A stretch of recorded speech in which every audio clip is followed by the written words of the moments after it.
Hello everybody and welcome back to World of Warships Legends. My name is Spartan Elite 43 and tonight we are back in the Vladivostok. It's been a little while since we've run the Vladdy, so I jumped in this at the request of some of you guys. And you guys know I like to give you guys videos you want to see, and it's been a while since we've been in a Vladdy, and we're going to showcase this ship pretty freaking well, I think. This match is going to be a doozy. It's going to come right down to the wire. And then I may or may not have screwed up. We'll have to wait and find out. So hopefully you guys are having a great day, and I hope you guys have a great weekend. I have a really big thing planned this weekend. Want to tell you guys about it, but I know you guys probably don't want to hear about it. But I'm super excited, like super excited. I've been looking forward to this weekend for over a month now. It's been like 2 months actually. But yeah. Super excited. Can't wait. Hopefully it's going to be a good one. Those of you who follow me on Instagram, you guys will probably see the pictures from it and everything. But I probably won't post it to my YouTube just because people have already said or shown that they don't really want to see that side of me. So, with that being said, we're going to push off to the right side. Now, the reason I'm doing this, if you look at the map, there are two battleships and a cruiser to the north. There's a battleship spawned with me that I thought may want to go to the north to help those guys out, but in fact he turns to come to my direction. And we have a battleship to my right, and all that's left over here is destroyers after that. Now, I don't know why I had HE loaded for my first salvo, but we get a double fire on the Iowa right off the bat, which is kind of crazy. And we are definitely not going to have HE loaded for this next salvo, for this basically broadside Iowa. And Vladdy can be very good. I don't play it very often, but the Iowa just starts turning out and I start salivating. We're a little outside the range that you would normally want to be engaging, but Vladdy sometimes can make you pay. And sure enough, we get one Citadel plus 2 full pins and 1 overpin. But the Flounder says, "I see you and I raise you a kapow!" Down he goes. Yeah, you don't want to just make stupid turns like that in an Iowa. It's just not going to end well for you. Like, the fact that he already got set on fire twice, and then he put himself in a position where he literally saw us and turned full broadside in front of 2 battleships was just insanity. Now here, I'm not going to lie, I kind of got caught off guard by the smokescreen sending torpedoes at me. And fortunately for us, he actually doesn't cause a flood, but unfortunately for us, he does break our propulsion, so we end up burning a damage con either way, which is unfortunate. But you can see angry smokescreen doing its thing. We do have a destroyer in the cap with him. There are 2 enemy destroyers there, plus our battleship is cutting inside to help with that as well. So I am paying attention to the destroyer. I'm trying to see if I can get some shots on this Bismarck who's across the map, just mainly because he's broadside. Not the best looking shot. He is slowing down, so he's probably trying to change direction. Maybe I didn't aim it properly. It actually doesn't look too bad though, and we do get a decent hit out of it. Not much, but better than nothing. And then Summers comes out of his angry smokescreen, and he comes out swinging against our destroyer, which is, again, not preferable. But our destroyers have teamed up. There are 2 of them in that cap now, and the Summers has made a critical error and beached himself in front of 2 battleships and the destroyer.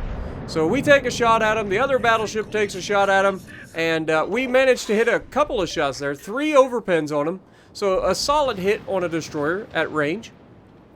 And hopefully our team will be able to finish him off, and they do. Akatsuki actually manages to finish him off, which is crazy. To see a Japanese destroyer actually use their guns is crazy. I love it. I always talk about how the Japanese destroyers, they need to use their guns more often. They have ridiculous HE. Like ridiculous HE. That'll do 3K, 1,500 to 3K damage on destroyers every single time they fire. They don't have the best fire rate in the world, but you need to be able to defend yourself, and they are not the worst destroyers for defending themselves. We do get a shot out on the Caracciolo. He's kind of, island hot, or he's going to go border hump over there. The Bismarck to my left, he's got kind of the same idea I do. The Flounder in the back has the opposite idea. He's turned all the way around. He's going to go all the way back across the map the long way. But this Bismarck and I are both looking at the mass right now. We're both looking towards the Bismarck. I take a shot at the mass and don't quite aim far enough ahead. We do get 2 overpins, and then we shoot the other gun, and we manage to get nothing out of the other 2 guns. But Caracello, I'm paying attention to this guy because I don't want to screw this up, but we actually catch this island, which is really, really not nice. I don't like running into islands, especially like this. But Moss, he's coming straight at us. We don't have to, like, adjust our aim too much here. He's slowing down, and we take the shot right through the bow. That's going to be a kill. And then we are very lucky that the Bismarck screwed that shot up. I don't know how he managed to screw that shot up, but he did. Because broadside Vladdy equals death. Almost as certain as a Yamato broadside. Like, you just don't do it. But, you know, a Bismarck, you get lucky occasionally. Now, our Bismarck decides to chase the Caracello, which, again, I don't have a problem with, because the Caracello is so low health. But, in my my defense, I need to push into Bravo Cap, right? Like, I'm playing the long game. We've got a slight lead right now due to the enemy throwing away 2 of their destroyers and 1 of their battleships. But it's just a very slight lead. They've killed 3 of our destroyers. We have no destroyers left, and that's a huge negative for our team. We've lost all of our DDs. But we're going to push all the way back into the Bravo Cap. We're going to try to put ourselves in position to do some really good things. And this is where the Vladivostok really does excel, is getting up close and personal. If you can get up close and personal in the Vladdy, like, you are a nasty, nasty little thing. Because the Russian battleships in general get a bonus to their dispersion inside 11 kilometers, I believe. Maybe it's inside 12 kilometers, but I think it's 11. So if you get up close and personal, you can really do some damage. And on top of that, I mean, if you're bow in, like, Vladdy is very, very tanky. Now, obviously, if you give a broadside, not so much in the tanky department. But here, we get a shot out at the Caracello. I don't even have to look at him. We know that's going to be a kill. All we have to do is hit his superstructure and the man dies. And so, sure enough, we do manage to get the shot into his superstructure and finish him off. So that frees up the Bismarck on my right, that frees up the Flandre on my left, and that frees me up. So we're going to push into the center cap. Now, we're almost here already. And that's another thing that people underestimate about the Vladdy, is its ability to relocate. It's not slow. It may take time to get up to speed, but once it's up to speed, much like the Grosse Kurfürst, it does pretty well. Now, broadside Bismarck, again, just a little outside that range of, you know, getting that accuracy buff, so you get a little bit of trolley dispersion, but we get a couple of hits on him, not much damage. But we are now in the Bravo Cap, and I'm spotted. And there's the Akatsuki. This is worst case scenario for the Vladivostok. Having an Akatsuki, a Japanese destroyer with fast reloading torpedoes, and 9 of them, is not preferable. So we're going to try to dodge, and unfortunately he actually does a pretty good job anticipating what direction we may decide to go. But I'm no slouch either, as we thread the needle ever so slightly through the gap and manage to squeeze the Vladdy in there. People always ask me, Spartan, why do you run steering gears on your battleships? It's moments like that that makes me run steering gears. We do lose a turret, which is real unfortunate because I need all of the firepower I can get right now. And the Akatsuki, he gets a good salvo of torps away. This one I'm not going to be able to dodge. We do get a shot with the front gun. We're going to take torpedoes. We know that. The good thing about the Vladdy and other Russian battleships, they have limited damage cons, but they're very fast cooldown. So even though we take a permaflood here, the permaflood's only going to last about another 30 seconds. And in that time, we are going to absolutely tear this man apart. But you got to think, he's also going to have torpedoes at any moment. And if he gets loaded again, and there they are, we have to make sure that we're changing course. Now, we know he gets another rack, so we got to make sure that we're ready for that in case he gets them off. And sure enough, he does not. But 4 seconds, we'll be able to put this flood out finally. And we've done a pretty good job of pulling this back for our team. Now, unfortunately, because of the rush against the destroyer there, I run out of the cap. Now, the Bismarck behind me did the right thing. He did get into the cap. And now we're in a position to assault the Reds broadside. They have been bow tanking our guys on this side. And now our Flandre's out there, and he's going to end up fighting everybody. So we got to try to help him out as best we can. This is still anybody's ball game. We could win this based on points. All we got to do is keep these 2 caps, right? And I actually misplay the end of this match just a little bit. I don't know if I say it's a misplay only due to the fact of how it ends up turning out. And knowing full well that I didn't need to go too crazy. Now here you can see I don't have a max upgraded captain here. So I'm begging my Bismarck to get closer so we can get Will to Rebuild going. I need his help. He just captured the base, so we're good there. We're getting farmed by an Ochakov. The Bismarck's taking shots at us. Well, this is worst case scenario for us right now. We just need to survive, and you can see I'm trying my darndest to survive. I go ahead and pop my last heal a little prematurely because I was just afraid of dying. I didn't want to die. If I die, I feel like our team loses this. So I'm going to try my best to stay alive. We've got an Ochakov out there doing what he's doing. We've got 3 battleships against us. And we have a crossfire opportunity as long as our Flounder doesn't do anything crazy. Now, looking at the Flounder on the map, it appears that the Flounder is actually, you know, just slightly going broadside to all 3 of the battleships. And that's no bueno, okay? So it's going to come down to the Bismarck and I being in a good position, getting good fire on the enemy, and making it effective. Now, Scharnhorst, he's sailing broadside. He's barely moving. Even at 14 kilometers, the Vladdy's not going to miss too many shells. And we get a very good roll on the RNG. And, wait for it. Ah, we only hit 2 shells. What? I thought that was going to be it for sure. But no, we only hit 2 shells. But either way, we're going to be continuing to close the distance. Now, the reason I'm closing the distance here is to cut the Ochakov out of the factor.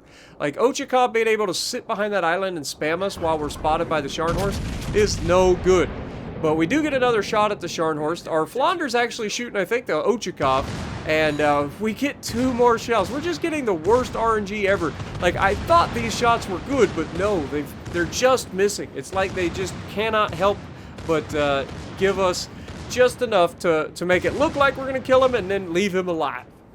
And with all of these battleships being close together, you got to assume that they're getting Will to Rebuild as well. The Ochakov is thinking about reversing out in front of us, so we got to get ready to make him pay for this if he decides to do what he looks to be doing. Our Flounder, to his credit, still alive out there. Bismarck, however, backs out first, and I go ahead and take the shot because of broadside Bismarck inside this kind of range. I'm going to be able to do some serious damage. Maybe not Citadel him, but some serious damage nonetheless. Now, Ochakov does not finish backing out in front of us, so I'm assuming torpedoes are on their way. So you can see I'm already going bow into the island to, avoid any potential, torpedoes. The Bismarck, he's done. There's nothing he can do here. He's trying to change direction, but he's still flat broadside, still way too close, and between me and the Bismarck, he's done. That gives us our high caliber and our 3rd kill of the game. Then the Scharnhorst comes out, and I'm like, okay, well, if I can get, rear guns involved here, as much as I want to go broadside, I decide I just go ahead and go bow into this guy. I know I can punch straight through his bow. What I failed to see here in my tunnel visioning is that the Ochakov just came out in front of the left side of the island. Now, I get a good shot here into the Scharnhorst. I believe we kill him. Another beautiful broadside. And unfortunately, I look over too late, and the Bismarck takes 2 torpedoes, I think, or maybe he only took 1, but we're going to eat the rest of these, and that's going to be a wrap for us. A huge misplay here at the end. I did not recognize that Ochakov came out, and that could lose us this match. However, the Flounder manages to kill the Ochakov, getting himself a double strike. Oh, actually, I lied. The Flounder kills the Ochakov just in time for the Ochakov to crap out some more torpedoes and get himself a double strike on the Bismarck and me. But that leaves it a 1v1, and the Flounder has somehow managed to keep half his hit points at this point. And the only thing left is a battleship who is sitting way too broadside. Of course, both these guys are willing to trade broadsides at this point. And while that first shot was not the best, he does get a decent chunk off of him, and I would love to see this guy just go straight bow in at this point. There's no reason to sit broadside to a Richelieu. Both of these guys have French magic bullets.